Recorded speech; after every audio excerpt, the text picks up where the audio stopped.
So what you just saw there was a perfect example of what this build is truly capable of. It is extremely overpowered. It is possibly the best setup for magic in the game. And it's got to be my favorite build, that's for sure. I did cover this build recently, or at least a similar version of it. But I've now fully perfected the build as much as I possibly can. There is literally no way to get a better version of this build in my game. Maybe other people can have some crazy RNG and pull something off, but for me, in my game, there is no way that I'm going to get better than this. So, the main changes is that we've gone from Paladin 250% to Void Knight 250%, and we've also added Black Mage 250%. I'll cover all that. We've also changed a couple upgrades, and we've got way better stats. So again, basically what the build is going to achieve is it's going to make level 300 content completely free. Everything will die almost instantly. You have God mode, you can't die at all, as you saw against those bosses. They just can't touch me.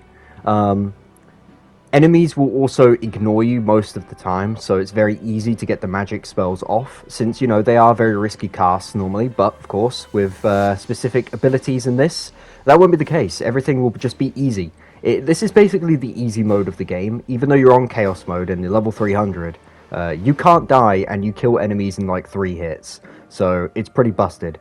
With that being said, let's get into the build and hopefully enjoy. Let's do this. So just really quickly, I want to show you the gameplay loop that you will have to do for the build to work properly. Because just blindly attacking stuff isn't going to work for this. It's very straightforward though, don't worry. As you can see here, my abilities, Lunatic Lancer, Invisible Chaosbringer. Pretty much what you want to do is pop Chaosbringer from base. You can see here I have 2 MP just started off. So we pop Chaosbringer and then we activate all of our abilities for free. And then we spam Earthquake. And you can see here in 3 hits, the enemy dies, actually 4 hits. And we have almost all of our MP limit maxed out, and we have almost maximum MP as well. It's very strong, and that's pretty much how it's going to work. Okay, so starting things off, we are going to go through the job affinities, of course, on the build. And first off, we have the 250% ability on Cyclic Warrior, the Fearless Soul, which is going to, when I pop Chaosbringer, it's going to gradually increase my MP limit from 0 back up to 200. It's pretty quick, and of course it's very, very useful, because if you do mess up your spells, that is going to make getting back to 200 very easy. On top of that, we also have increases damage dealt to the enemy's max break gauge, which just comes with it, and that's also very, very strong as well. Next up, we have Red Mage, which is going to give us Quick Charge, and Quick Charge basically decreases the amount of time required to charge attacks. Now, the good thing about this is it does count for spells. And then as an added bonus, we also have increases MP recovery speed from normal attacks. Next up, we got Black Mage, which at 250% will apply an additional intellect bonus to all the abilities that grant stat bonuses. This is very useful for this build. It's going to make us do a lot more damage. We also have increased magic break damage, which again is just more damage, so the whole thing's here for damage. Okay, so now this is where it gets spicy. Void Knight, arguably one of the strongest affinities in the build that I've managed to actually build into this. So at 250%, this will increase the potency of MP recovery effects. This is insane, paired with a lot of different things. We also have increased MP limit, a boost to MP limit in here too, so that's also very, very strong, because you want as much MP as possible, and you want to have as much limit as possible so that Chaosbringer lasts longer. The good thing about Void Knight is that it will stack with Lancet. So Lancet recovers your HP and MP whenever you exploit an enemy's weakness. You get quite a big bump to MP. However, with Void Knight, it's a massive bump. You'll be getting like half of your MP bar back, like the entire, you know, long MP bar, just from one hit with an Earthquake. It's insane. Then next up, we have Tyrant, which is going to restore our HP based on damage dealt when targeting enemy weaknesses. Now, the great thing about Tyrant is the whole thing is based around weakening enemies and then getting HP back, and that's perfect with Cyclic Warrior, because Cyclic Warrior will just automatically apply a weakness to the element that you're using on the enemy to them. And then, of course, every single hit with Tyrant's trap is going to give us HP, making us theoretically unkillable. On top of this, the actual Tyrant ability will increase the accumulation of status ailments, which means we can weaken them faster. And of course, weakening them means that Lancet will kick in, which will also activate Void Knight and will have infinite MP and infinite health just through Tyrant alone. Then we also have increases duration of buffs from White Mage, pretty straightforward, that just makes our command abilities last longer. And then with Paladin, we do more break damage when we're at full HP. Being invincible means that that will always be procced. Okay, so command abilities. First off, we've got Lunatic, which is going to increase our attack speed.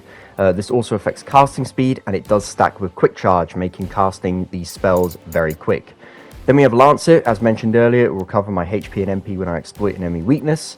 The amazing thing about this is that it will stack with Tyrant, it will stack with Void Knight, and we will basically be unkillable and have infinite MP. Then we have Invisible, which is going to make enemies less likely to attack us. That means that we can cast and use our Cyclic Warrior spells without having to be interrupted and without having to worry about enemies. Then, for your upgrades on your actual gear, everything wants to be Intellect, Lightbringer duration increase, and During Lightbringer damage dealt. The reason why you want Intellect over Spirit is because it will increase your general magic damage, and the higher the Intellect, the higher the damage, the stronger you are. And of course, Lightbringer duration stuff is for Cyclic. So for the Job Mastery upgrades on Cyclic Warrior, it's pretty simple. We've got Intellect at 10 points. You could actually split this and go 5 points into Intellect, then 5 points into Spirit, since Cyclic Warrior does scale with Spirit. But Intellect is just general raw magic damage, so either one actually works. I just prefer Intellect. Then we have 10 points in both ability damage dealt and enemy weakness damage dealt. 5 points in afflicted enemy damage dealt. Then we have 10 points in both during Lightbringer damage dealt and Lightbringer duration. These two are very, very important. Highly suggest that. Then you have Soul Burst MP recovery, only 4 points because it's difficult to allocate this stuff. And then we also have 10 points in increased MP limit boost rate, which is also what Void Knight does. Everything coming together will make things very powerful. And that is it for the build. As you can see, it is extremely strong. We've got so much just crammed into it. Min-maxed my Job Affinities to the extreme, making all of the bonuses just so good, so useful, really just elevates the build.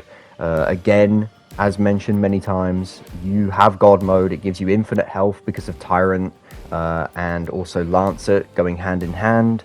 Then, of course, you've got infinite MP because of Void Knight, as well as Lancet, which means that you can infinitely re-proc Chaosbringer, and of course, because you're getting so much MP back after you pop Chaosbringer and you start Earthquaking, you could just do whatever you want afterwards. You've got maximum MP again. You could just pop another Chaosbringer, it lasts like a minute. It's crazy.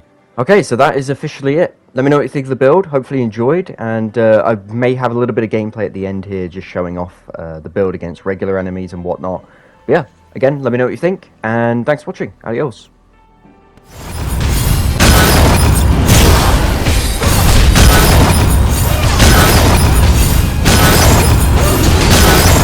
To the other side.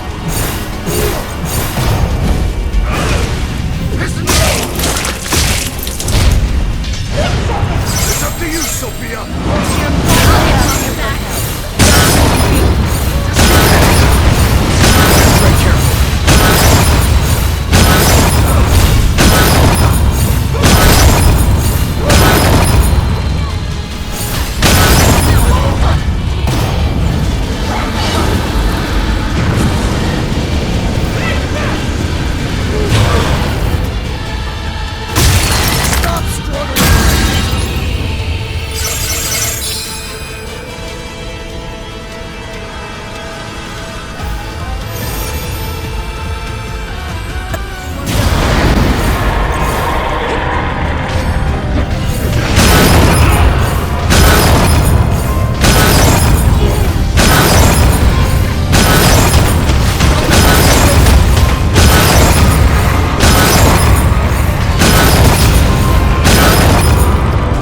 Defenses are shattered.